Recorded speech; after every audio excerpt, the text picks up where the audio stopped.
Identifikasi masalah. Masalahnya, terus terang saya to the point, masalahnya adalah SDM. SDM yang ada di mana? Ada di kami. Kalau masalahnya yang paling penting itu, Pak.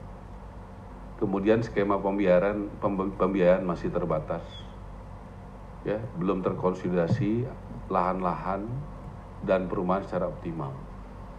Masih ditemukan kualitas rumah dan kawasan pemukiman yang kurang baik. Nah, kemudian juga sasaran bantuan yang belum sepenuhnya tepat sasaran, itu dibuktikan dengan temuan Sekjen Irjen kami, Pak, sangat tidak tepat sasaran. Regulasi bidang perumahan yang masih tumpang tindih. Ya, contoh saja Pak, misalnya kita berharap bisa 3 juta rumah, tapi ada undang-undang yang boleh untuk mengurus soal perumahan itu adalah hanya di nasional, belum sampai di provinsi, kabupaten, kota. Undang-undang nomor 23. Itu juga bagian yang kami usulkan untuk direvisi Pak, dalam undang-undang perumahan, bahwa pemerintah pusat, kabupaten, kota, dan provinsi itu punya kewajiban dan kewenangan untuk bisa mengurus perumahan. Di sini sekarang dalam undang-undang itu masih dalam kewenangan pusat. Perlindungan konsumen Pak. Perlindungan konsumen langsung saya sampaikan Pak. Laporan tentang konsumen dari YLKI, yaitu Yayasan Lembaga Konsumen Indonesia, dan dari Badan Konsumen Negara, 10 tahun terakhir ini berdasarkan laporan dari 2 institusi itu, yang satu negara, yang satu masyarakat, paling banyak konsumen Pak. Dan yang paling banyak soal Mekarta. Makanya puji Tuhan kami sudah mulai menyelesaikan bukan dari masalah yang kecil, tapi masalah yang besar. Dan saya laporkan dalam kesempatan ini Pak Fitra dan timnya yang menangani sudah mulai pembayaran Pak ya.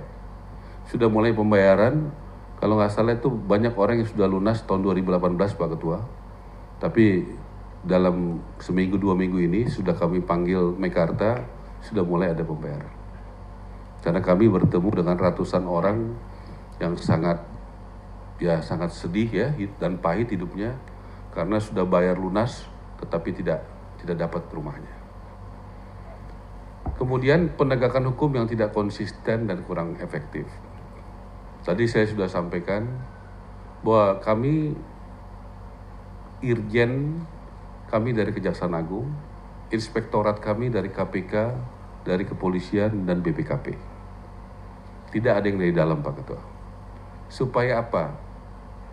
Saya feeling aja begitu saya jadi menteri, saya melihat ini banyak masalah di sini. Dan terbukti keyakinan saya benar dengan apa yang ditemukan oleh Irjen. 2 yang paling besar adalah, satu soal di Sumeneb, karena tidak ada satu kabupaten di Indonesia yang BSPS-nya berapa? 109 miliar. Dan temuannya sudah kita presentasikan di depan Pak Said. Dan kenapa Pak Said? Pak Said 4 kali atau 5 kali mewakili Madura dan beliau ketua Banggar. Dan Bupati Sumeneb saya undang, banyak kok medianya, dan apa yang menjadi temuan itu disetujui dan setuju juga untuk penegakan hukum. Jadi kami terbuka semua, tidak ada rapat-rapat di tempat kami yang tertutup, semuanya terbuka saja. Nah, saya juga menyampaikan penegakan hukum ini juga, kami juga menemukan satu case yang luar biasa sangat memprihatinkan di NTT, di Kupang.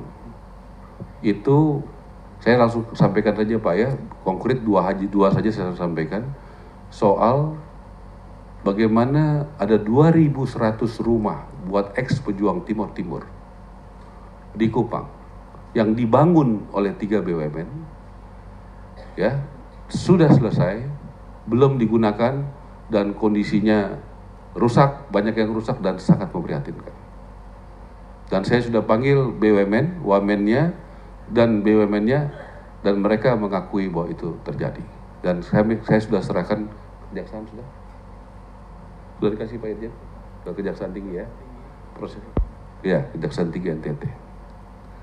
Ini belum dipakai, Ketua. Sudah rusak. 2.100 rumah. Ya. Dan saya sudah sampaikan langsung kepada Presiden Prabowo hal-hal yang saya sampaikan tadi. Kenapa? Pak Prabowo pernah ditugaskan membela negara kita di Timur Timur. Jadi saya sampaikan ini apa adanya kondisinya. Di tengah anggaran yang sangat terbatas, ya kami ini baru jadi menteri 7 bulan. Jadi kami sudah lihat bagaimana kondisi-kondisi. Jadi kami sangat senang kalau DPR ini mengawasi lebih ketat lagi. Karena kami 7 bulan saja sudah menemukan banyak sekali masalah. Jadi kalau makin diawasi, makin senang kami. Ya, mudah-mudahan kita bisa sama membuat parameter-parameter yang objektif. Sehingga kita bisa mengawasi supaya ke tahun ke depan tidak terjadi lagi hal-hal seperti ini. Kami sangat senang. Karena terus terang kami memerlukan bantuan teman-teman di DPR yang sangat berpengalaman untuk mengawasi proyek-proyek yang dibiayai oleh negara.